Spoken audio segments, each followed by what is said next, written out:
product, our Shakey's Mojus. Hope you like it. Everyone, welcome back to my channel.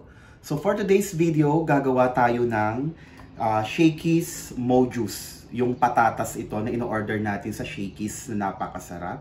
So this is my version, gagawin po natin. So simulan na natin at wag na nating patagalin pa. So for the ingredients, meron po ako ditong patatas. Kinat ko siya ng pabilog, 1/4 inch thick. Okay, wag masyadong manipis, wag masyado namang makapal. And then I have here store-bought crispy fry breading mix original, 2 sachet. So hindi po to sponsor. All-purpose flour. I have here chili powder, paprika, black pepper, salt, garlic powder, and then egg. So yung magiging method na gagawin natin is dry, wet, dry. So, bali dalawa yung ating dredging na dry and then isang wet, which is the egg. So, simulan na natin. Okay, 2 sachet of crispy fry breading mix. So, this is mixed spices. Yan. Malalaman nyo na yung secret from Shakey's Mojus.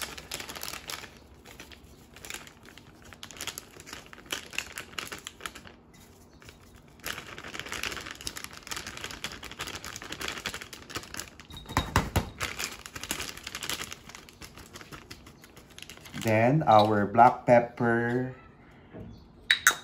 cayenne, chili powder, garlic powder, then salt.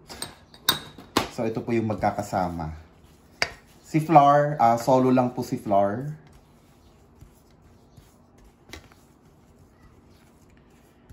Yan. So, pag well combined na siya, set aside. Okay, panatilihin nating nakababad yung patatas sa tubig para hindi siya mangitim, hindi siya mag-oxidize.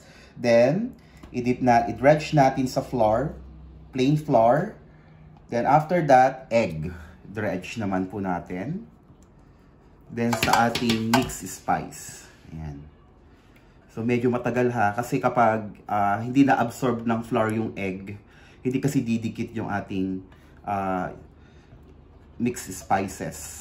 Okay, ganyan.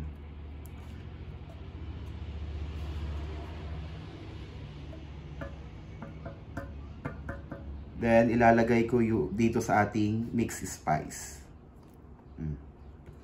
Ganyan lang po.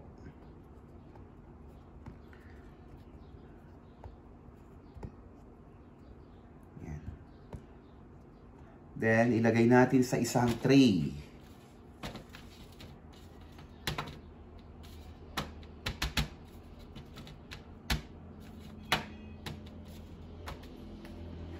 Then, kuha po tayo ulit. Same process lang. Then, sa egg.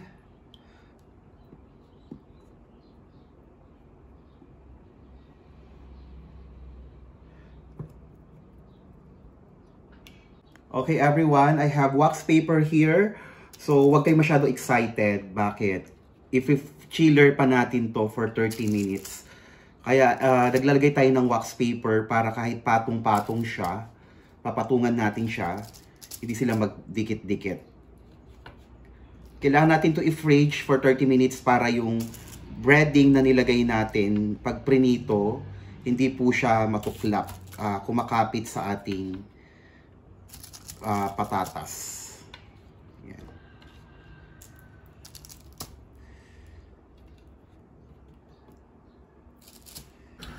Okay, first is after 30 minutes, mag-preheat na tayo ng ating cooking oil. And I'll check it kung ready na yung ating mainit na yung mantika natin. So, 170. Okay, ready na? So, i-deep fry natin siya.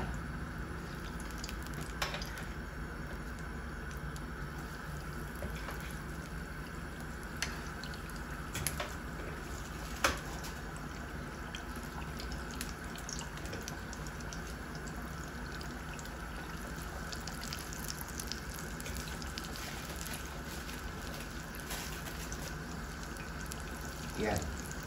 So, deep fry, huwag nyo muna siyang gagalawin para hindi matuklap. Hayaan nyo lang.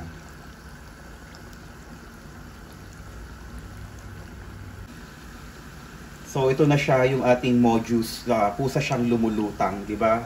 Lubog muna siya and then pusa na po siyang lumutang.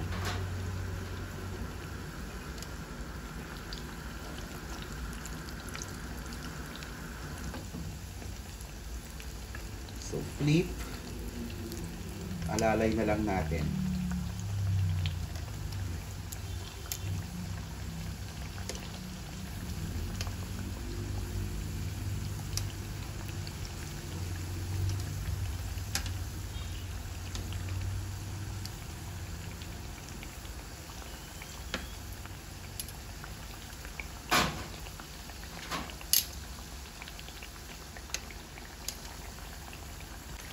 Okay, so nakita nyo naman, light brown na yung ating mojuice. So, pwede na po yan. Hanguin na natin. Yan. So, ganyan lang po kabilis maluto. Then, do the same process yung mga natira nating mga mojuice. Okay everyone, ito na yung ating finished product, our Shakey's Mojuice. Hope you like it.